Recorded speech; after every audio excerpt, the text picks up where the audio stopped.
Hello ladies and gentlemen, today I'm here to do something that makes me a little bit nervous, and that is talk about a classic. So I have no formal training or education in analyzing classic literature. So as with any other book talk, this is just based on my personal experience and my personal opinions on this novel. And this novel is Emma by Jane Austen. I forgot my edition at home, so let's look at this beautiful edition that I don't own. This was published in 1815 and was the 4th Austen novel published. I believe it was also the last to be published during her lifetime. This is the second Jane Austen novel that I've read following the very popular Pride and Prejudice.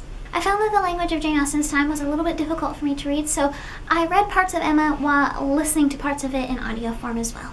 So if I had to describe the plot of Emma to you, I would say that it's a novel about a young woman named Emma who is a pretty well-to-do young lady who is very determined, and after a mild amount of success in matching up her dear friend and governess to a lovely man, ultimately resulting in a beautiful marriage and wedding, she takes this confidence and assumes that she can match up anyone that she sees fit. So she takes a young woman who is in a slightly lower class than her, named Harriet Smith, and tries to match her with a wealthy to-do gentleman named Mr. Elton. The story goes on from there, and it is split into 3 parts. The first part covering that storyline, the second part dealing with the aftermath of that first storyline and kind of exploring Emma's relationship with another man, then the third kind of wraps up the character arc and story of Emma Woodhouse. I must say that I enjoyed the first and the third volumes the best, while the second kind of drug on and was a little bit dull to me. While Jane Austen's writing is a little bit hard for me to get into, she has this way of creating these characters that I find myself very invested in. There are parts of this novel that while listening to, I had such a strong emotional response, and I was surprised because I did not realize I was so emotionally invested in these characters.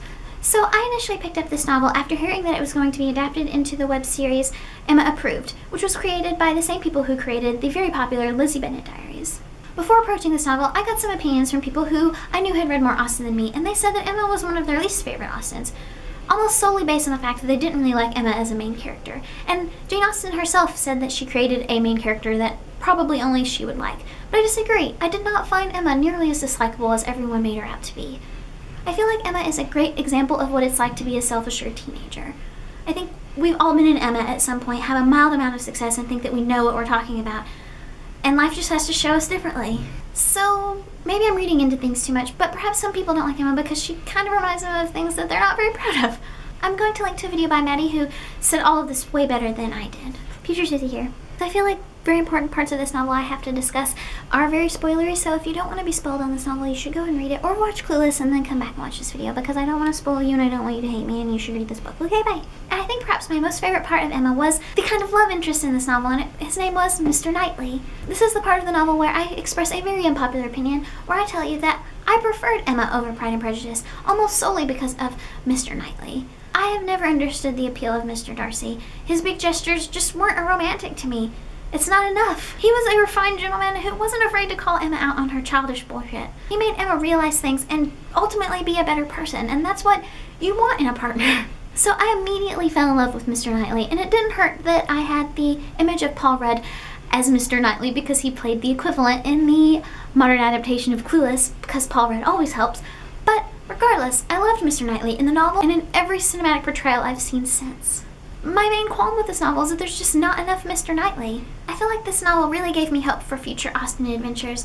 I was a little worried after Pride and Prejudice, but in Pride and Prejudice's defense, I read Pride and Prejudice back in a time when I wasn't reading a lot of classics, so perhaps upon a reread I would like it more. But I will definitely be continuing my adventures. I think the next Austen that I'll pursue is Persuasion. So if you've read Persuasion or Emma, please let me know your opinions in the comments below, and please try not to throw too many literary rocks at me for liking Pride and Prejudice less than Emma.